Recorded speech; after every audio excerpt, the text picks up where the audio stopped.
to create legality so that they are not separated from their families. Governor Perry, are you with the Speaker or with the Governor, Governor Romney?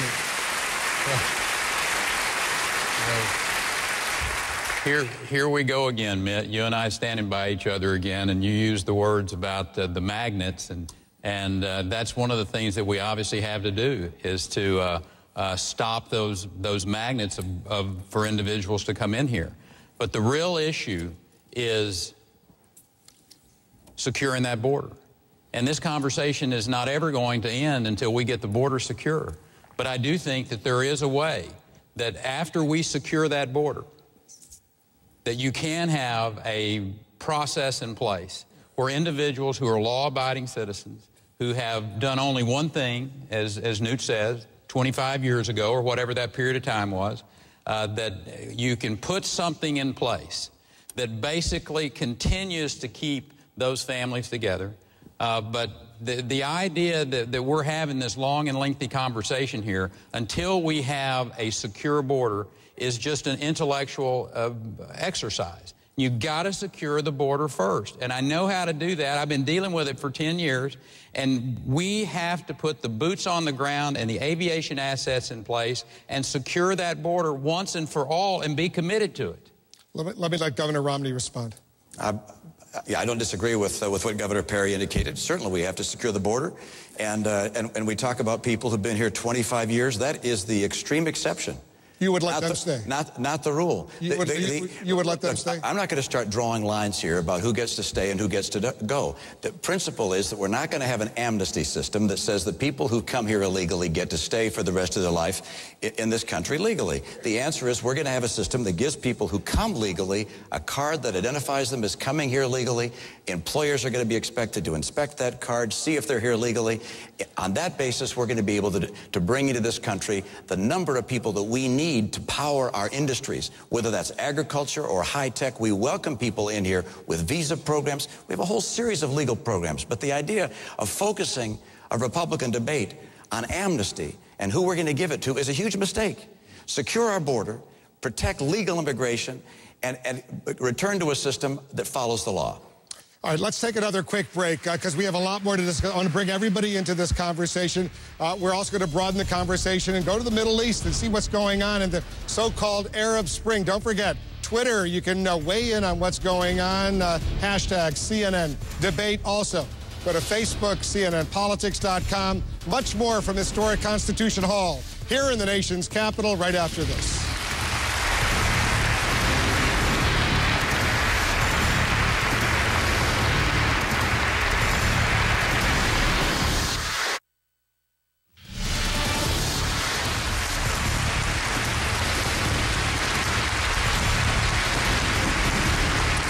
All right, welcome back to the CNN Republican National Security Debate. Let's go right to the audience. Please give us your name and your organization.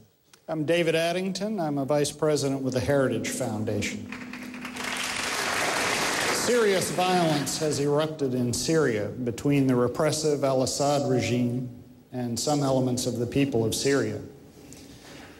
Syria borders a major ally of the United States, NATO ally Turkey, and 3 other friendly countries, Israel, Jordan, and Iraq. In your view, what are the interests of the United States in this region, and what would you do to protect them? Herman, Cain, you may not know this, but today Governor Perry called for a no-fly zone, for the U.S. to participate in a no-fly zone over Syria. Would you go that far? Would you support that? No, I would not. I would work with our allies in the region to put pressure to be able to try and get our allies and other nations to stop buying oil from Syria. That would be one thing that I would do, but would not support a no-fly zone.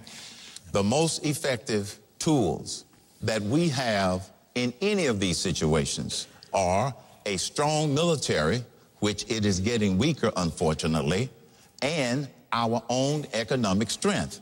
This whole discussion tonight about cutting and compromise, we didn't spend enough time talking about the other part of the problem, growing this economy, because this administration has failed dismally at growing this economy. We can cut till the cows come home, but it still would not solve the problem until we have effective economic growth.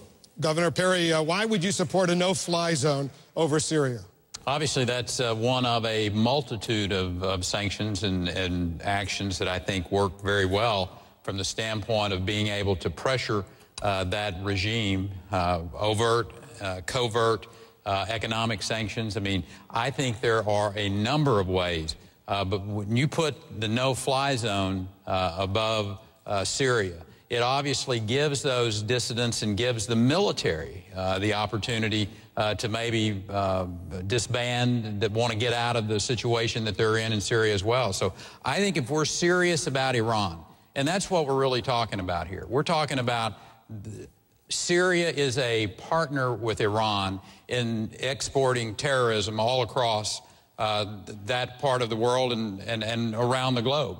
So if we're serious about Iran, then we have to be serious about Syria as well. So I think a no-fly zone is an option of one of a multitude of options that we should be using, and we should put them in place if we're serious about Iran not getting the nuclear weapon.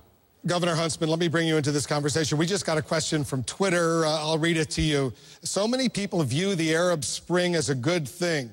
Given the recent violence in Egypt, do you worry this can go bad? And we've got some live pictures we're going to show our viewers out there of Tahrir Square in Cairo right now. Thousands of people are protesting the military regime in Egypt right now. What do you say to this person who sent this Twitter message to us? History will tell.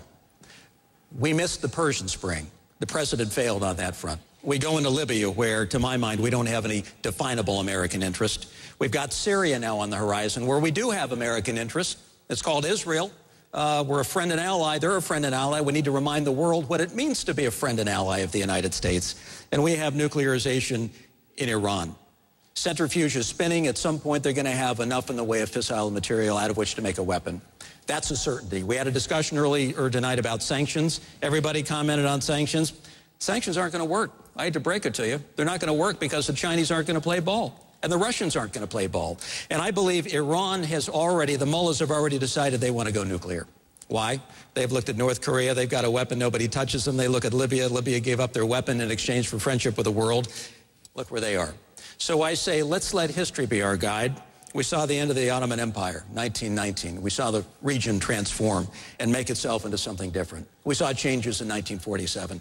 I think we do our national interests a disservice by jumping in too soon and taking up sides with people we don't fully understand, Islamist groups, pan-Arab groups. Our interest in the Middle East is Israel. And our interest is to ensure that Iran does not go nuclear. All right, let's stay in the region. We have another question from the audience. I'm Catherine Zimmerman from the American Enterprise Institute's Critical Threats Project. The United States adopted a policy of disengagement with Somalia after its retreat following Black Hawk Down. Today, an al-Qaeda affiliate, al-Shabaab, controls significant territory in that country. What can the United States do to prevent al-Shabaab from posing the same threat that al-Qaeda did from Afghanistan 10 years ago? Congressman Paul? You're talking about al-Qaeda, correct? No. You have to understand who the al-Qaeda really is. The al-Qaeda responds in a very deliberate fashion. Matter of fact, Paul Wolfowitz explained it very clearly after 9/11. He said that al-Qaeda is inspired by the fact that we had bases in Saudi Arabia. So if you want to inspire al-Qaeda, just meddle in that region. That will inspire the al-Qaeda. Matter of fact, he went on to say that that was a good reason for us to remove the base that we had in 15 years in Saudi Arabia, and that we shouldn't have done that. So there is a response. Al-Qaeda responds to that, and they're quite annoyed with it. So if you have a no-fly zone over Syria, that's an act of war. What if we had China put a no-fly zone over our territory? I don't think we would like that.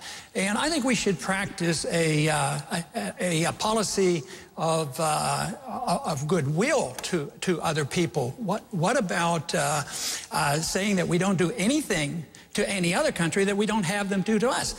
When we had a no-fly zone over Iraq, it was meant to be regime change, and evidently some want to have regime change. But what is our business? Why should we spend more money and more lives to get involved in another war? That is the internal affairs of the other nations, and we don't need another nation to start nation building. We have way too many already. So this is just looking for more trouble. I would say, why don't we mind our own business? Governor Romney, where do you stand? Well, that is a foreign policy. It's different than President Obama's, but similar in some respects. President Obama's foreign policy is one of saying, first of all, America is just another nation with a flag. I believe America is an exceptional and unique nation. President Obama feels that we're going to be a nation which has multipolar, balancing militaries. I believe that American military superiority is the right course. President Obama says that we have people throughout the world with common interests. I actually don't agree with him. I think there are people in the world that want to oppress other people, that are evil.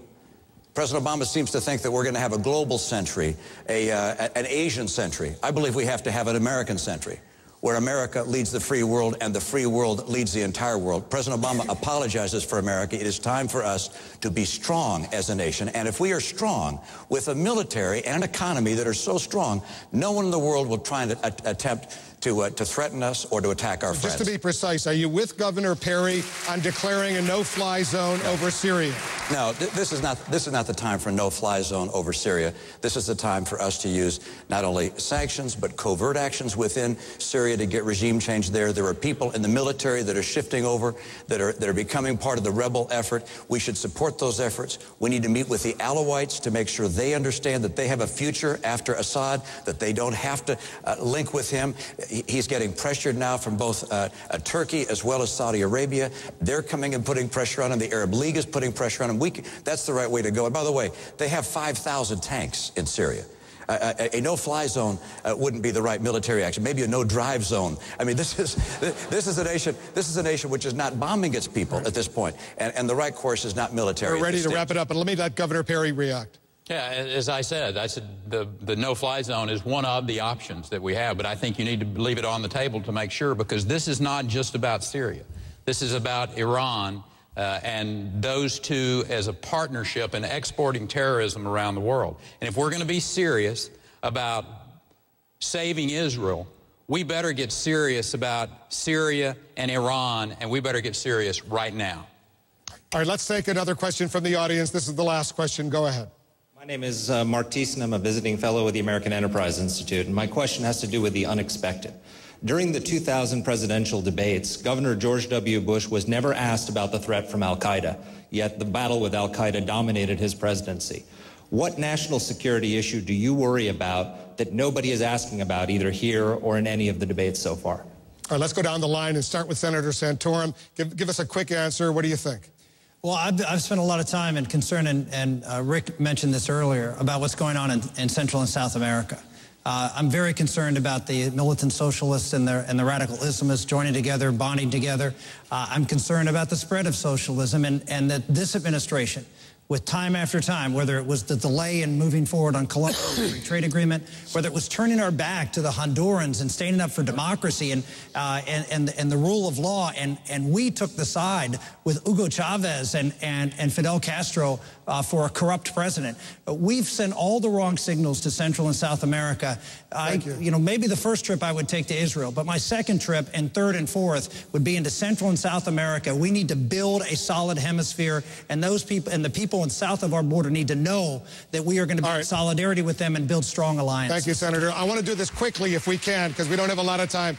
Congressman. I worry most about overreaction on our part, getting involved in another war when we don't need to, when we haven't been attacked, and our national security has not been at threat. And I worry a lot about people never come around to understanding who the Taliban is and why they are motivated. Taliban doesn't mean they want to come here and kill us. The Taliban means they want to kill us over there because all they want to do is get people who occupy their country out of their country, just like we would if anybody tried to occupy us. Governor Perry. I think obviously the big issue out there, and we've talked about it before, but I happen to think it's China and how we're going to deal with China.